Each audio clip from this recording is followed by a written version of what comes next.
Historians disagree on the exact name of the kingdom where this occurred. Some place it on the eastern edge of the old Mediterranean world. Others argue it belonged to a forgotten inland empire that left few monuments but many absences. What they agree on is this: for nearly a decade, royal marriage records exist, one per day, and yet no record exists of a single queen. That contradiction is the reason this story survives. The king came to power during instability. His predecessor had died suddenly, and the court was fractured by rival claims. Trade routes were threatened, the army unpaid, the provinces restless. When the new king was crowned, his rule was welcomed not with celebration, but with relief. He was known as a capable administrator. He restored tax collection, stabilized the borders, and re-established central authority. Early inscriptions praise his discipline and restraint. There is no evidence that he ruled through public terror, which makes what followed difficult to explain. The first royal marriage occurred within months of his coronation. This was expected. A king without a queen was considered incomplete, and a lack of heirs invited rebellion. The ceremony followed established law. Witnesses were present. Contracts were signed. The bride was from a respected family of the capital. The next morning, the queen was gone. No funeral was announced. No accusation was made. Court officials recorded the marriage, then closed the entry. At first, it was assumed she had been quietly dismissed. Royal marriages had ended discreetly before. Then a second marriage was announced.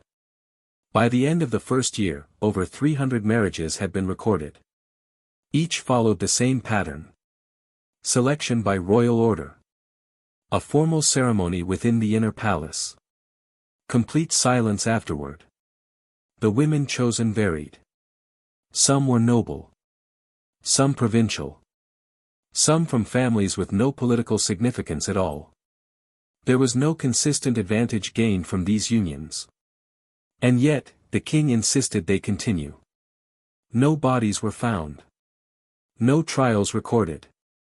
No punishments announced. It was as if the women had never existed. The most unsettling aspect for modern historians is not the marriages themselves, but the bureaucracy surrounding them. The palace scribes did not resist. The officials did not resign.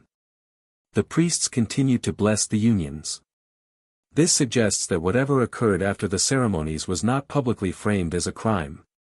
Either it was justified under some private doctrine, or fear had become so normalized that silence was the only survival strategy. Over time, references to young women disappear from census records. Marriages among common families decline sharply. Parents begin sending daughters to distant relatives. Some regions show a sudden demographic imbalance. The kingdom does not rebel. That, too, is telling. Later commentators tried to explain the king as cruel or depraved. But surviving correspondence does not support this. He did not indulge publicly. He did not display excess. He did not surround himself with luxury or concubines. Instead, records show increasing isolation. He reduced court gatherings. He slept little. He ordered mirrors removed from some chambers. He dismissed physicians and relied only on one personal attendant, whose name is scratched out in later copies of documents. One fragment, preserved in a damaged scroll, reads: "He trusts no continuity. He believes all closeness leads to replacement." This may be the closest description we have of his state of mind. What the king feared most was not the women themselves, but what they represented: succession. Years before his coronation, the king had been one of several claimants. His older brother, by all legal standards, had the stronger right to rule. That brother died during a hunting expedition under unclear circumstances. No formal investigation followed. The new king's legitimacy depended on silence. An heir would bring questions. A queen would bring lineage. A family would bring memory. By ensuring that no marriage endured beyond a single night, the king prevented the future from forming. By the 10th year of his reign, the practice had become routine. The people no longer reacted. The court no longer questioned. The records continued. Then, abruptly, the pattern changed. A proclamation was issued, preserved in multiple copies. The next royal bride shall be of royal blood. This announcement shocked the court more than any disappearance before it. The royal family had been reduced over years of exile and political removals. One surviving branch remained, descended from the king's sister, who had been married off early and sent to a border province. Her daughter, known in surviving letters as Elia, was summoned to the capital. Unlike previous brides, she arrived under guard, but not as a prisoner. She was educated, literate, and fully aware of court history. Provincial records suggest she had been deliberately kept distant from palace politics. She did not resist the summons. This is important. The ceremony occurred without celebration. No feast followed. No gifts were distributed. That night, something happened that had not happened in 10 years, no order was issued the next morning. For the first time, the scribes did not receive instructions to close a marriage entry. 3 days passed. Then 4. A 5th-day record appears, written in a different hand. The king speaks little. The bride remains. This note was never copied again. There are no official transcripts of what occurred between the king and Elia. What we have instead are indirect references. A palace servant later testified, under a new ruler, that voices were heard at night, not shouting, but extended discussion. Another fragment suggests the king asked Elia questions about the provinces, the people, and the old line of succession. One line survives in a marginal note. She does not fear the truth. This is as close as we come to the heart of the matter. On the 7th night, records stop entirely. What we know comes from inference.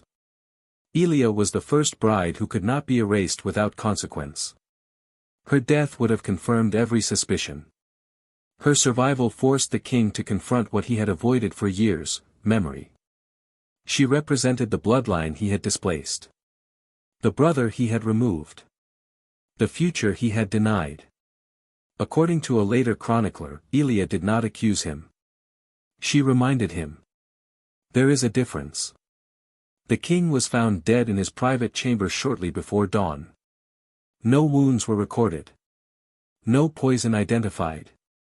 No signs of struggle described. The official declaration stated, natural causes. But natural causes do not end 10-year practices overnight. On the same day, a final order was issued. No further royal marriages shall be conducted under this reign.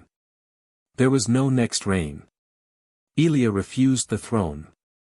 This refusal is documented in multiple sources, which lends it credibility. A council was formed. Succession passed sideways, not downward. The line of kings continued, but the name of this ruler was quietly omitted from public inscriptions. His monuments were left standing, but unnamed. His laws remained, but unsigned. His marriages were never explained. Modern historians classify this reign as an example of preventive succession suppression, an extreme form of control motivated by fear of legitimacy challenges. What makes it unique is not the violence, but the administrative normalcy with which it was carried out. No rebellion stopped the king. No invasion ended his rule. Only the return of memory did. This story survives because it was never fully written. It exists in gaps, in silences, in demographic irregularities, and in one unexplained refusal by a woman who understood that power built on erasure cannot be inherited. The king ordered a new bride every night because a future terrified him more than death. And in the end, the future arrived anyway.